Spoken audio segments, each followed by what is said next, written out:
যারা মানুষকে ভয় করে, যারা মানুষের মতামতকে ভয় করে, তারা এই গণভোটকে বাধা দিতে পারে। ফ্যাসিস্টের যে পরিণতি হয়েছে, বাকি এই শক্তিগুলোরও একই পরিণত হওয়া উচিত।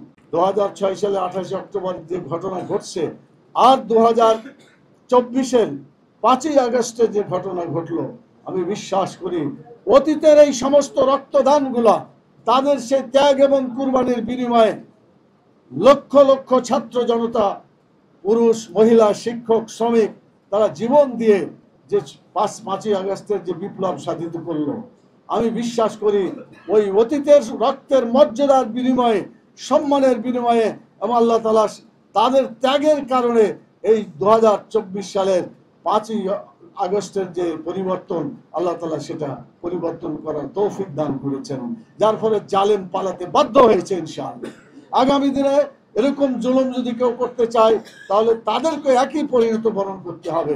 অনেকেই এখনই বিভিন্ন ধরনের আস্ফালন করছে, জামাত ইসলামকে নিষিদ্ধ করতে হবে, অমুককে এটা করতে হবে, ইত্যাদি ইত্যাদি বিভিন্ন ধরনের কথাবার্তা বলছে।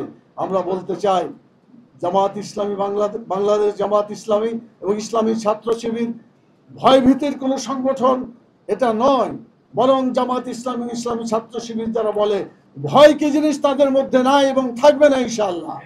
আমরা আগামী দিনে এই দেশে কোরআন এবং সুন্নাহ অনুযায়ী যাতে গড়ে তুলতে পারে, সেই আন্দোলন আমাদের করতে হবে। আগামীতে যে নির্বাচন আছে, প্রধান উপদেষ্টাকে বলতে চাই, আমাদের যে 5 দফা দাবি, প্রপোর্শনাল মানে আরপিও, এবং পরবর্তী তার আগে যেটা ছিল পিআর, প্রপোর্শনালিটি যেটা রিপ্রেজেন্টেশন, এই পিআর যেটা হয়েছে, এটা দুটা কারণে খুব দরকার।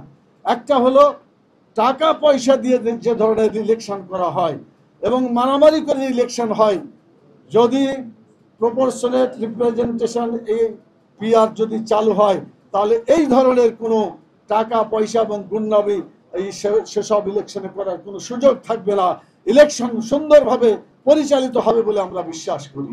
সেই জন্য বাংলাদেশের ইলেকশন এই ধারার মধ্য দিয়ে, পিআরের মধ্য দিয়ে যাতে প্রতিষ্ঠিত হয়, এটার জন্য আমরা বর্তমান সরকারকে বলেছি, যদি কেউ বিরোধিতা করে তাহলে দরকার হলে জনগণের মতামত নিয়ে গণভোটের ব্যবস্থা করতে হবে।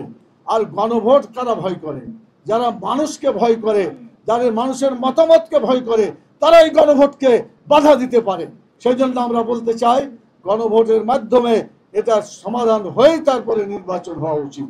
সম্মানিত ভাই এবং বোনেরা, আমি সেই কথা বলে বাকি যে আরো 4টা দাবি আর উল্লেখ করতে চাই না। ইতিমধ্যে আপনারা জেনেছেন, লেভেল প্লেইং ফিল্ড সহ যারা অন্যায় অত্যাচার নির্যাতন করেছে তার বিচার এবং সংস্কার, এবং যারা ওই সময় ফ্যাসিস্ট সরকারকে মানে বেঁচে থাকতে দীর্ঘায়িত করতে যারা সাহায্য করেছিল, বিশেষ করে জাতীয় পার্টি এবং 14 দল, এরা যদি না থাকতো, এরা যদি তাদেরকে সহযোগিতা না করতো, তাহলে এত বোধহয় ধ্বংসাত্মক কার্যক্রম ফ্যাসিস্ট সরকার করার সাহস হতো না এবং তারা সে সুযোগ পেত না।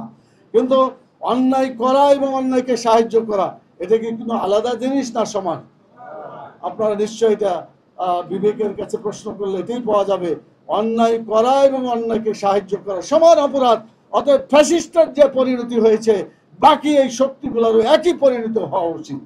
এটাই আমরা দাবি করেছি এবং জনগণকে দাবি করে।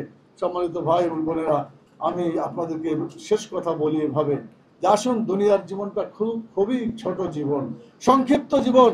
আমাদের জীবন আখেরাতটা হচ্ছে প্রকৃত জীবন। বাংলাদেশ জামাত ইসলামী একটি সংগঠন যারা শুধু দুনিয়ার চিন্তা করে না, কোটি কোটি বছরে আরামে থাকার জন্য আখেরাতের জীবন নিয়ে যারা চিন্তা করে। সেই জন্য আসুন, আমরা দুনিয়ার জীবনকে সুন্দর করব, আখেরাতে বসবাস করার জন্য, আরামের জন্য। রব্বানা আতিনা ফিদ দুনিয়া হাসানা ওয়া ফিল আখিরাতি হাসানা। আল্লাহ তাআলা দুনিয়ার কল্যাণ দাও এবং আখেরাতের কল্যাণ দাও, এবং জাহান্নামের আগুন থেকে তুমি আমাদেরকে বাঁচাও। আল্লাহ তাআলার কাছে দোয়া করে, এবং আগামী দিনে বাংলাদেশের জনগণকে টেকনাফ থেকে তেঁতুলিয়া পর্যন্ত আগামী দিনে যে নির্বাচন হবে, সেই নির্বাচনের টার্গেট হচ্ছে এটা, যে এখানে আমরা আল্লাহর আইন চাই, সৎলোকের শাসন চাই। আরে আল্লাহর আইন চাই, সৎলোকের শাসন চাই, যাতে বিজয় লাভ করে। সেই জন্য আগামী দিনে দাড়িপাল্লাকে বিজয় করে বাংলাদেশের ইতিহাসে সবচেয়ে সুন্দর একটা নির্বাচন দেওয়ার জন্য আমি বর্তমান সরকারকে আহ্বান জানাচ্ছি এবং বলতে চাই, জনগণের ভাষা হয়ে গেছে।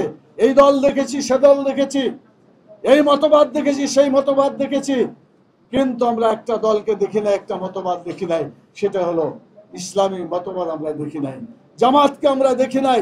অতএব আগামী দিনে জামাতকে, ইসলামকে বিজয়ী করার জন্য জনগণ সিদ্ধান্ত নিয়েছে। এই ফর্মুলা টেকনাফ থেকে তেঁতুলিয়া পর্যন্ত সকলের কাছে আজকে আপনারা শুনতে পাচ্ছেন, আমরাও শুনতে পাচ্ছি। আল্লাহ তাআলা জনগণের এই চেতনাকে কার্যকরী করে আগামী দিনে জামাত ইসলামীর এই নির্বাচনী বিজয় তরণী যাতে পার হতে পারে, ডাকসু, জাকসু, চাকসু এবং রাকসুর মতো আল্লাহ তাআলা যেন ল্যান্ডস্লাইড ভিক্টরি, একজন বলল যে ভূমিধস নয়, পাহাড় ধসের মতো বিজয় হয়ে গেছে। সানবিট সব দিবে সামাল। সানবিট ম্যাজিক প্রেস ডিশওয়াশিং এর মাথা ঘোরানো সলিউশন।